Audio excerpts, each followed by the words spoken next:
मेरे प्रिय बच्चे, आपकी उपस्थिति से लोग शांति महसूस करते हैं। यह आप नहीं कर रहे, आपके माध्यम से वह गुप्त शक्ति काम कर रही है। यह शक्ति अब आपको केवल रास्ता नहीं दिखा रही, बल्कि आपको ही रास्ता बना रही है। अब आप सिर्फ अपने लिए नहीं जी रहे हैं, आप अपनी यात्रा में एक उद्देश्य है। अब आप केवल जीवन नहीं जीत रहे, अब आप ब्रह्मांड की योजना का हिस्सा बन चुके हैं।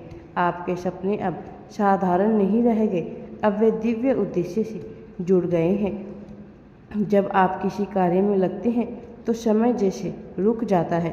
जब आप कुछ सोचते हैं तो ब्रह्मांड उसे सुनता है। जब आप किसी को महसूस करते हैं तो वह व्यक्ति अनायास ही आपको याद करता है। आप जिसे संयोग मानते हैं वह अब संकेत बन चुके हैं। आप जिसे चमत्कार कहते हैं वह अब दिव्य दिनचर्या का हिस्सा बन रहा है। इस शक्ति ने आपको उन अनुभवों से गुजारा है जो शायद औरों को तोड़ देते हैं, लेकिन आपको नया आकार दे गए। अब आप टूटते नहीं, आप अब ढलते हैं। अब आप रोते नहीं, अब आप समझते हैं। आप अब भागते नहीं, अब आप स्वीकार करते हैं। आपकी ऊर्जा अब स्थिर है पर गहरी है। अब आप दूसरों को देखते हुए उनकी आत्मा को पढ़ सकते हैं।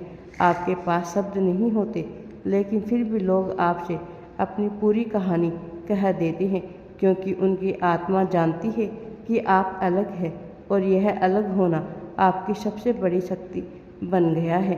ब्रह्मांड कहते हैं, अब जब भी कोई तकलीफ आएगी तो आप घबराएंगे नहीं, बल्कि शांत रहेंगे, क्योंकि अब आपको यकीन हो गया है कि यह शक्ति आपको केवल टूटने के लिए नहीं, बल्कि बनने के लिए मार्ग पर ला रही है। अब आपको पता है कि हर परिस्थिति आपको किसी नई सीख, नए स्तर, नए रास्ते की ओर लेकर जा रही है। अब सब कुछ अच्छा होने वाला है तुम्हारे जीवन में।